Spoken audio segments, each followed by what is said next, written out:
Sir ముందుగా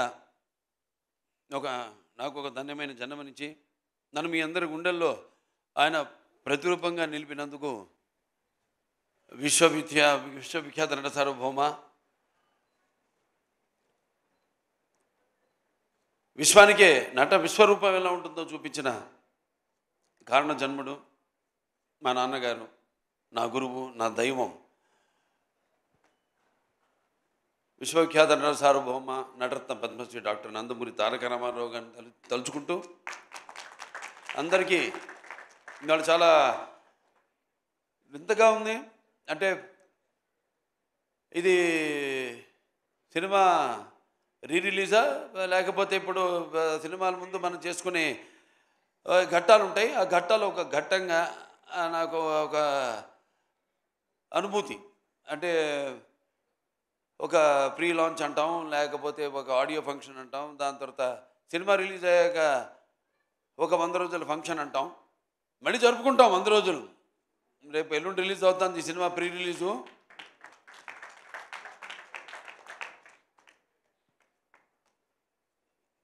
వారాహి చలనచిత్రం వాళ్ళు సమర్పించిన సాయి కొరపాటి గారికి, అనిల్ శుంకర్ గారికి, అలాగే 14 న్యూస్ నిర్మాతలు రామ్ ఆచంట గారికి, గోపి ఆచంట గారికి, సాయి కొరపాటి గారికి ముందుగా నా శుభాకాంక్షలు తెలియజేసుకుంటూ, అలాగే ఈ కార్యక్రమానికి విచ్చేసిన నా అభిమానులకైతేనేమి, టీవీ మాధ్యమం ద్వారా ఈ యొక్క పండుగను, ఈ యొక్క వేడుకను, ఈ సంబరాన్ని చూస్తున్న ప్రేక్షక దేవుళ్ళకైతేనేమి, అలాగే నా తోటి కళాకారులకు, సాంకేతిక నిపుణులకు, అలాగే ప్రింట్ అండ్ ఎలక్ట్రానిక్ మీడియా వారికి, ఆహ్వానితులకి అందరూ కూడా నా హృదయపూర్వక నమస్కారం తెలియజేసుకుంటున్నాను. ఇప్పుడు ఒకేసారి రికార్డులు అనేవి జనం ఇస్తారు ఒక రివార్డుగా. ఎందుకంటే ఒక తీసిన సినిమా మంచి ఉద్దేశం తీసింది అయితే తప్పకుండా ఆ సినిమాని ఆదరిస్తారు, వెన్ను తట్టి ఇంకా మంచి సినిమాలు ఇలాంటివి మాకు అందజేయండి అని ప్రోత్సహిస్తారు. అది ఒక ప్రత్యేకత మన తెలుగు ప్రేక్షకులకి. ఇవాళ చూస్తున్నాం మన తెలుగు ప్రేక్షకుల యొక్క సినిమాల ప్రభావం యావత్ భారతదేశంలో పాకిందంటే ఇవాళ మనం ఇస్తున్న మంచి సందేశాలు ఏంటి మన సినిమాల ద్వారా అన్నది, దాని ప్రభావం ఎంత ఉందో ఇవాళ మన కళ్ళ ముందు సాక్షాత్తుగా తెలుస్తుంది, కనబడుతుంది. అలాగే ఇప్పుడు సినిమాలు ఈ రికార్డులు ఇవన్నీ నాకు కొత్త ఏం కాదు. దాన్ని సృష్టించాలన్నా నేనే, దానికి తిరగ రాయాలన్నా నేనే. ఎందుకంటే ఎప్పుడు నా కథ ఎన్నుకోవడంలో అయితేనేమి, లేకపోతే నా దర్శకుడు అయితేనేమి, నా కో ఆర్టిస్టులు అయితేనేమి, నా సాంకేతిక నిపుణులు అయితేనేమి, వాళ్ళందరి మీద నాకు గట్టి నమ్మకం ముందే తెలిసిపోతుంది. ఒకేసారి మరి గతంలోకి వెళ్తే 30 సెంటర్లో సిల్వర్ జూబ్లీ చేసుకుని కొత్త భారతదేశంలో కొత్త రికార్డుని సృష్టించింది సమరసింహారెడ్డి. అలాగే 105 సెంటర్లో ఆ రోజుల్లో శతదినోత్సవం జరుపుకుని 100 కేంద్రాల్లో 100 రోజులు ఆడిన సినిమా నరసింహనాయుడు. ఇప్పుడు ఈ లెజెండ్ అన్నది 400 రోజులు 4 ఆటలతో, అది కూడా 2 సెంటర్లలో ఆడి మరి ఆల్ టైమ్ ఇండస్ట్రీలోనే ఆల్ టైమ్ రికార్డుగా, ఆల్ ఓవర్ ఇండస్ట్రీలోనే ఆల్ టైమ్ రికార్డుగా నిలిచిన సినిమా మన లెజెండ్. అలాగే 1116 రోజులు 4 ఆటలతో ఆడి మరొక కొత్త రికార్డుని, ఈ 4 అంకెల రోజుల్ని దాటిన మన సౌత్ ఇండియాలో ఏకైక సినిమా మన లెజెండ్. అంటే ప్రేక్షకులు ఆదరిస్తున్నారంటే సినిమా కేవలం వినోదానికే కాదు, ఒక బాధ్యత. అదే మేము తీసుకుంటాం. ఇప్పుడు నా ప్రతి సినిమాలో ఏదో ఒక సందేశం ఉంటుంది. అంటే ఒక సినిమా అంటే దానికి మనం సమాజం పట్ల స్పృహ, అలాగే రాజకీయంగా వాడికి ఒక చైతన్యం జనంలో కలిగించాలి ఎప్పుడు సినిమాల ద్వారా అన్న ఆలోచనతోనే ఏ సినిమా అయినా దాని కథాంశాన్ని ఎన్నుకోవడం జరుగుతుంది. అలా అంటే సెంటిమెంట్స్ కావచ్చు, వీరసింహారెడ్డి సినిమా లాంటి సెంటిమెంట్ కావచ్చు, లేకపోతే మొన్న రిలీజ్ అయిన నేలకొండ భగవంత్ కేసరి కావచ్చు, మహిళలు, ఈ సినిమాలు మహిళలకు ఇచ్చిన సందేశం. అలాగే నేలకొండ భగవంత్ కేసరి కానివ్వండి, ఒక అన్నా చెల్లెళ్ళ రక్త సంబంధం కానివ్వండి, ఒక వీరసింహారెడ్డిలో ఇవన్నీ సినిమాలు చూసుకుంటే అంటే ఇవాళ నాకు అనిపిస్తుంది, నాకు అదృష్టం కలిగిందని. ఆ కళామ తల్లి చల్లని ఆశీస్సులు, ఆవిడ ఆశీస్సులు, కళామ తల్లి ఆశీస్సులు, తన తల్లిదండ్రుల యొక్క ఆశీస్సులు ఉండబట్టి ప్రేక్షకులు, మన తెలుగు ప్రేక్షకుల ఒక ప్రత్యేకత. అది నేను అన్నాను ఇంతకుముందు, ఎప్పుడు ఏ కొత్త సినిమానైనా వాళ్ళు ఆదరిస్తాను. సో మనం ఎప్పుడు దానికంటే ఒక ముందు ఆలోచించాలి. ఎందుకంటే సినిమా అన్నది ఇప్పుడు దైనందిన కార్యకలాపాలతో సతమతమవుతూ అన్న వస్త్రాలు అనే అవసరంతో పాటు సినిమాను కూడా ఎంచుకున్నారు జనం. కానీ ఇవాళ ఎన్ని తక్కువ రోజులన్నీ ఎంత ఎక్కువ కలెక్ట్ చేసింది అని ఒక ఇదే తప్పితే అసలు ఇట్లాంటి అంటే మన చలనచిత్ర పరిశ్రమలు కొన్ని సినిమాలు చిరస్థాయిగా మిగిలిపోయి, అప్పుడు నాన్నగారు నాగేశ్వరరావు కాలం నుంచి మనం చూసుకుంటే ఒక పాతాళ భైరవి కానీ, ఒక దేవదాస్ కానీ, మాయాబజార్, ఇలా అలా నిలిచిపోయిన సినిమాల్లో చెప్పుకోదగ్గ సినిమాలు ఇది లెజెండ్. ఒక సింహ కానివ్వండి, ఒక లెజెండ్ కానివ్వండి, ఒక అఖండ కానివ్వండి, ఇవన్నీ కూడా, అలాగే మన నేలకొండ భగవంత్ కేసరి కానివ్వండి, ఇవన్నీ కూడా అదొక తృప్తిని, అంటే తృప్తిని ఇవ్వలా, ఇంకా కసి పెంచింది. ఇంకా మంచి సినిమాలు అందించాలి. ఎస్, మనం వెళుతున్న రూట్ కరెక్టు. సో ఆ రూట్లోనే వెళ్తూ ప్రజలు ఇస్తున్న ప్రోత్సాహంతో ఇంకా మంచి మంచి సినిమాలు ఇవ్వాలని ఒక తాపత్రయం. అందుకే అంటుంటా, ఇవాళ అనుకోకుండా ఈవిడేమో మా సోనాల్ చౌహాన్ ఇదిగో పసుపు రంగు బట్టల్లో వచ్చింది. పసుపు శుభానికి సూచకం. అలాగే పసుపు ఒక మంచి ఆనందమైన వేడుకలకు ఆహ్వాన గీతం. పసుపు అనేది ఒక సంక్షేమానికి ఒక నిర్వచనం. అలాగే పసుపు అనేది ఒక అభివృద్ధికి ఒక నిదర్శనం. అలాగే పసుపు అన్నది ఆత్మాభిమానానికి ఒక నిలువెత్తు రూపం. అలాగే పసుపు అన్నది ఆత్మగౌరవానికి ఎగరేసిన కేతనం. అటువంటి బ్రహ్మాండమైన శుభసూచకం నేను చెప్పేది. ఎందుకు శుభసూచకం చెప్తున్నానంటే 2014లో అప్పుడు ఎలక్షన్స్ ముందు విడుదలైంది సినిమా లెజెండ్. దాని ప్రభావం ఎంత ఉండిందో ఆ ఎలక్షన్స్ యొక్క రిజల్ట్స్ ద్వారా మనకు తెలిసింది. ఇవాళ మళ్ళీ రేపు ఎన్నికలు రాబోతున్నాయి. మేము ప్రతి సినిమాలో కూడా ముందే ఊహించి 10 ఏళ్ళ తర్వాత జరగబోయేది ఎప్పుడో లెజెండ్లో చెప్పాము, అఖండాలో చెప్పాము. ఎలా ఇక నేను ఎక్కువ రాజకీయాలు మాట్లాడదలుచుకోలే, ఇక రేపటి నుంచి ప్రచారం ఉంది, అక్కడ మాట్లాడతాను. ఏమేమి జరగబోతాయో ముందుగానే మేము ఊహించి వాటి గురించి చెప్పడం, అవి వాళ్ళ నిజం కావడం. సో ఇవన్నీ ఏంటంటే మాకు నేను చెప్పాను, మనకంటే జరగబోయేది అది యాదృచ్ఛికమో కాకతాళీయమో అది మాకు ఒక మన స్ఫురణలోకి రావడం, అది చూపించడం, అలాగే ఇప్పుడు జరగడం, ఇప్పుడు ఆ సంఘటనలు ఇప్పుడు జరగడం అన్నది దురదృష్టవశాత్తు నిజ జీవితంలో మనం చూస్తున్నాం. సో ఎంత ప్రభావం, ఎంత సినిమా మాధ్యమం అన్నది ఎంత ప్రభావం ఉంటుందో అది రేపు ఎలక్షన్లో చూడబోతున్నారు మీరు. మళ్ళీ సినిమా అనుకోకుండా నేను 50 ఏళ్ళైంది ఇండస్ట్రీలోకి, ఏంటి వయసు ఇంకా తక్కువే, నేను 50 ఏళ్ళైంది ఇండస్ట్రీలోకి వచ్చి. ఇది నా 50వ సంవత్సరం.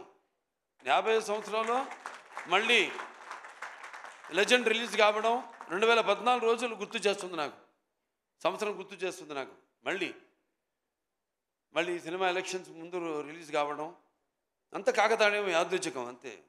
జయం మనదే.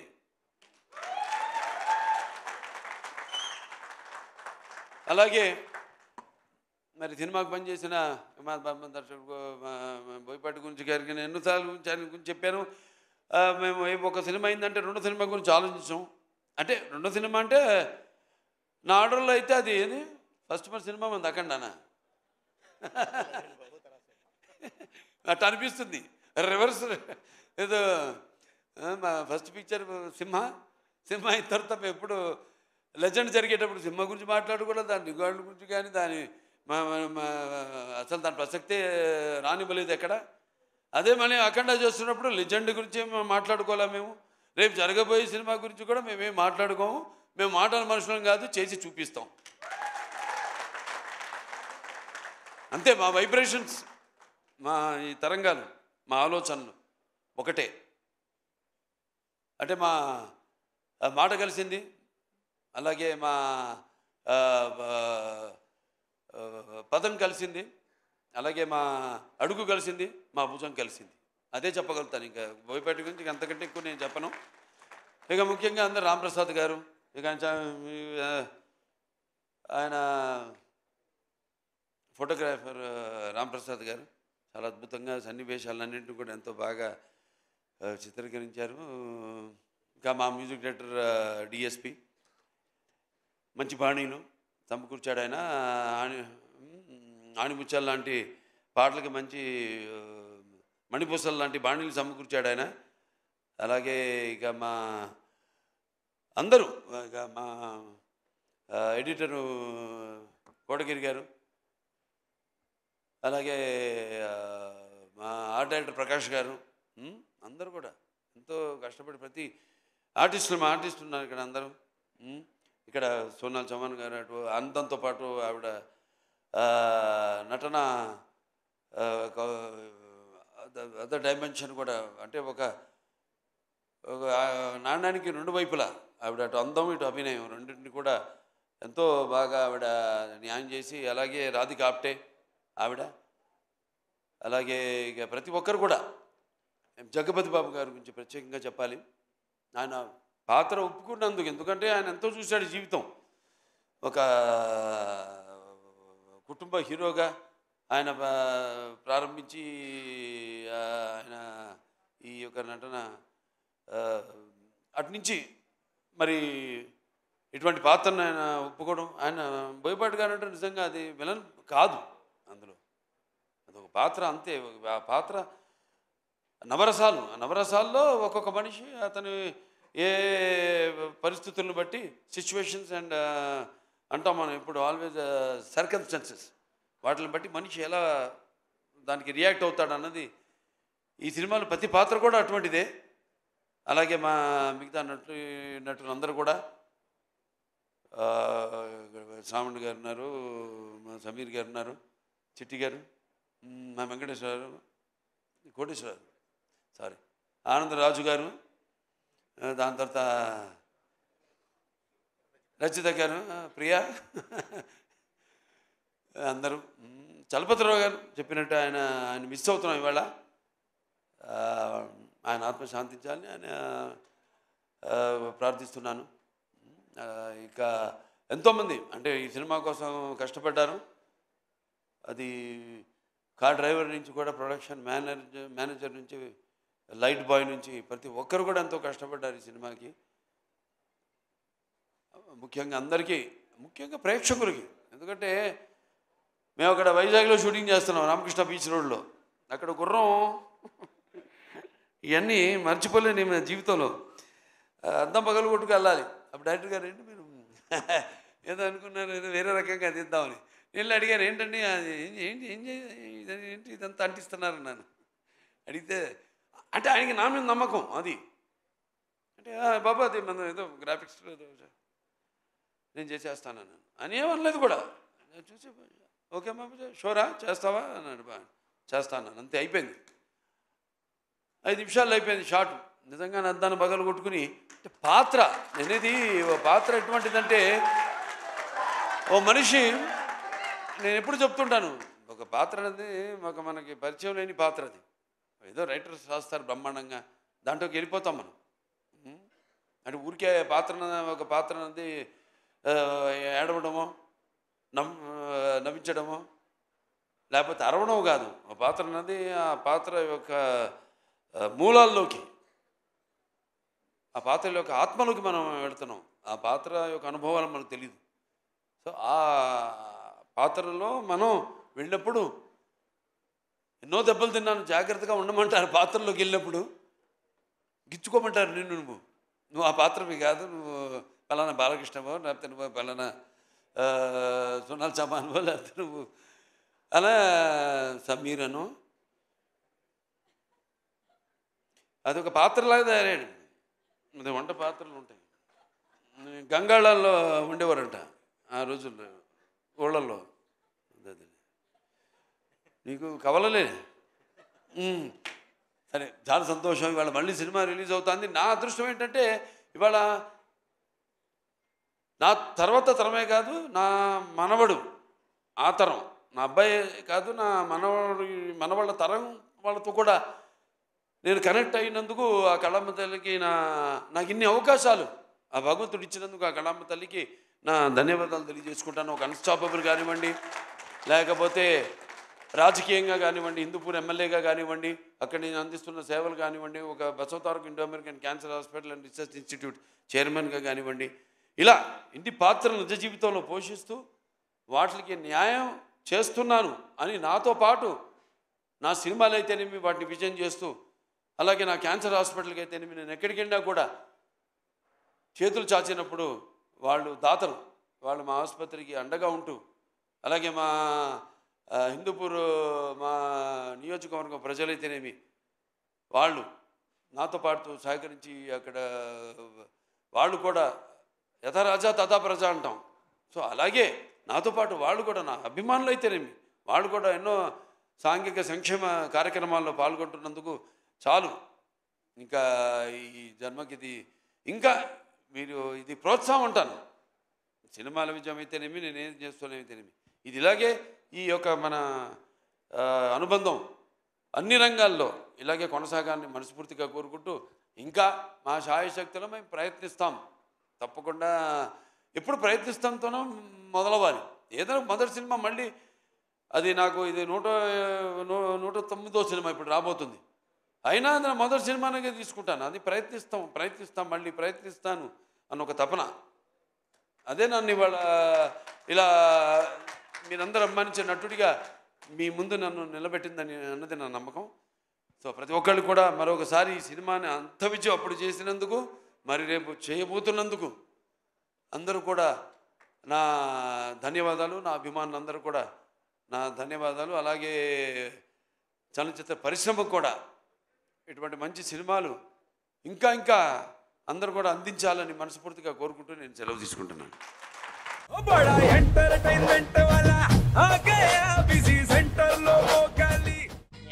సక్కు సక్కేంద్ర సక్కు బాయ్ బాయ్ బాయేంద్ర భార్గవ్ గిరాకి వచ్చే టైం ఏంది కస్టమర్లు వస్తున్నాడు రేడికల్ పీగురి కస్టమర్లు వస్తున్నారు కదా మాత్రం పొగరు ఉంటది మరి తగ్గించేద్దాం పొగర్ని డబ్బులు కట్టేస్తావేంటి కొంప తీసి లేదు కస్టమర్లు ఆపేద్దాం పదా మరి మన బిజినెస్ స్టార్ట్ చేద్దాం